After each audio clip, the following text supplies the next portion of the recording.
Olá e bem-vindos! O mercado da bola, né?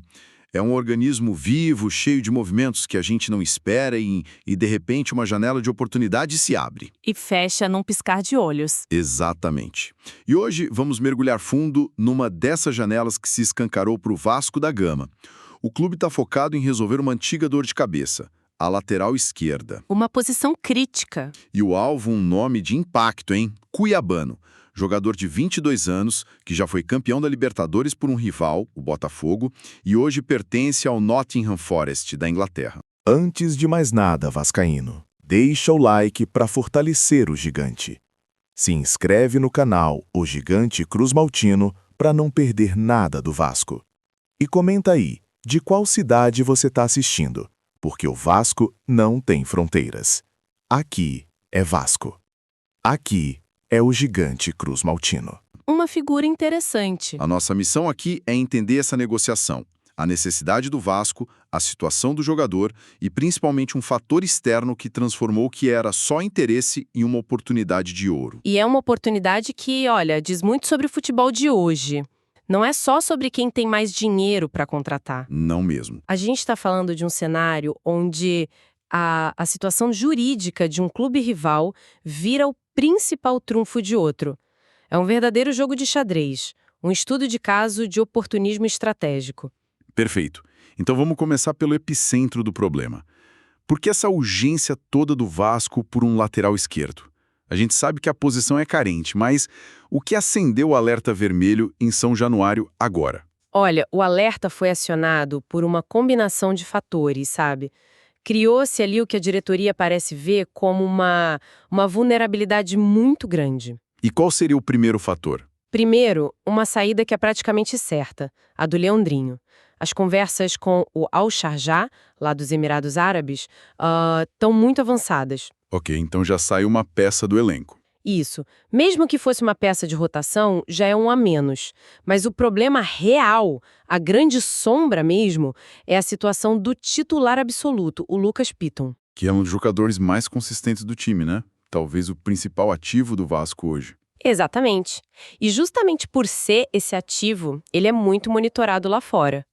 As fontes que a gente analisou falam em sondagens recorrentes, principalmente da Turquia. Uhum. Então, mesmo que não tenha uma proposta na mesa para ele sair amanhã, a diretoria não pode arriscar. Imagina o cenário. Piton é vendido no meio da janela e o Vasco é pego de surpresa. Teria que ir para o mercado correndo, com preço lá em cima. Preços inflacionados, poucas opções. Agir agora é se prevenir para não virar refém do mercado depois. Faz todo sentido. E olhando para dentro do clube, as alternativas também não passam muita segurança, certo? O Puma Rodrigues tem jogado por ali. Mas é um quebra-galho, né? Não é uma solução. Ele é lateral direito, tem outras características. Completamente diferentes. A improvisação resolve um jogo, talvez dois, mas não sustenta uma temporada inteira. Além dele, tem o Vitor Luiz, que vive um momento de muita pressão. Sim, depois daquele jogo contra o Nova Iguaçu, a torcida pegou muito no pé dele. E essa perda de confiança tem um peso enorme. E por último, tem um garoto, João Vitor, que subiu da base. É uma promessa, mas acabou de estrear.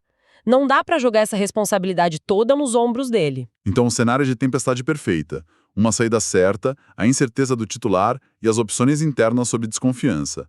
Aí a busca por um nome de peso faz todo sentido. Total. E isso me leva ao jogador. Ok, vamos analisar o Cuiabano. As fontes falam que o Vasco foi atraído pela combinação de qualidade e poder físico. O que isso quer dizer na prática? Significa que o Vasco não está procurando um clone do Piton. Talvez um jogador que ofereça um perfil diferente, complementar. Como assim? O Piton é um lateral de muita qualidade técnica, um construtor, quase um meia pela lateral. O Cuiabano, principalmente naquele Botafogo campeão da Libertadores, se destacou por ser um jogador de força, de imposição. Ah, entendi. Ele tem uma capacidade de ida e volta muito forte, um motor físico, sabe? Ocupa o corredor o jogo todo. Então ele traria mais vigor defensivo, talvez. Exato. Ele é um defensor mais sólido no 1 contra 1 que o Piton. Mas não é só força. Ele também tem qualidade para chegar na linha de fundo, para cruzar. Certo. A questão é que ele oferece um equilíbrio diferente. Com ele, o Vasco ganha uma opção que pode fortalecer a defesa sem perder o ataque. A diretoria parece pensar, se o Piton ficar ótimo, teremos uma competição de alto nível.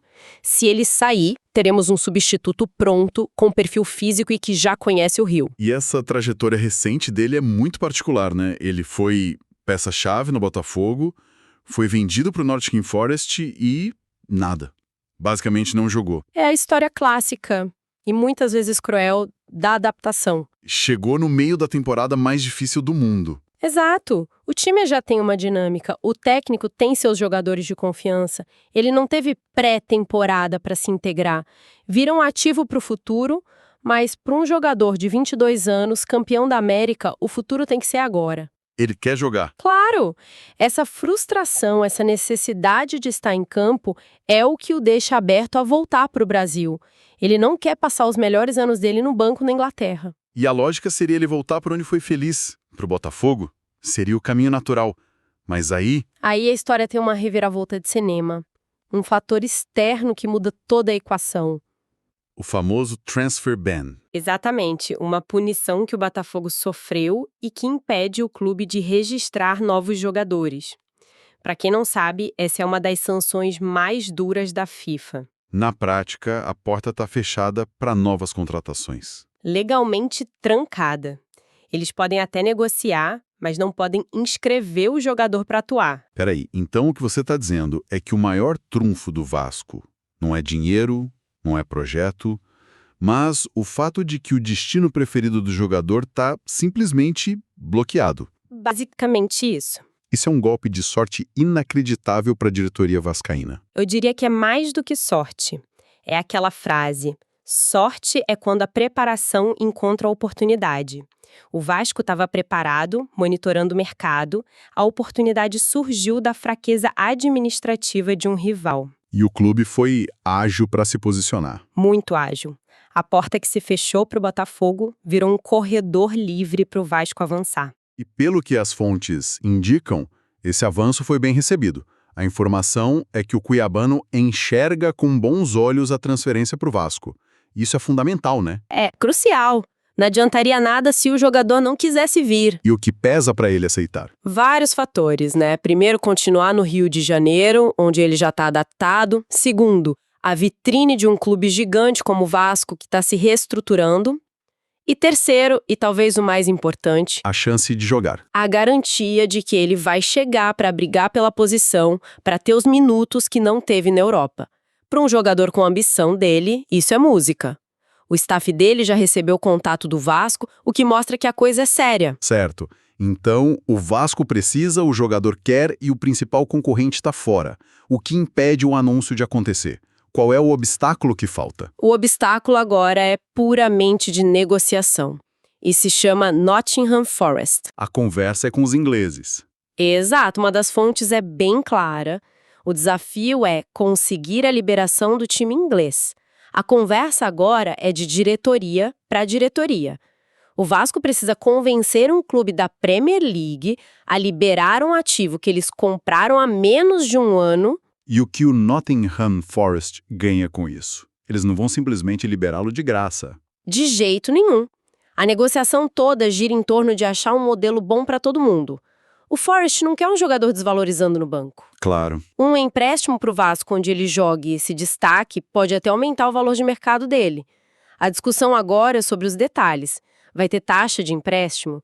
Quem paga o salário? Vai ter a opção de compra? Por qual valor? É uma negociação complexa. E a postura do Vasco, segundo as informações, é de quem acompanha de perto e avalia os moldes.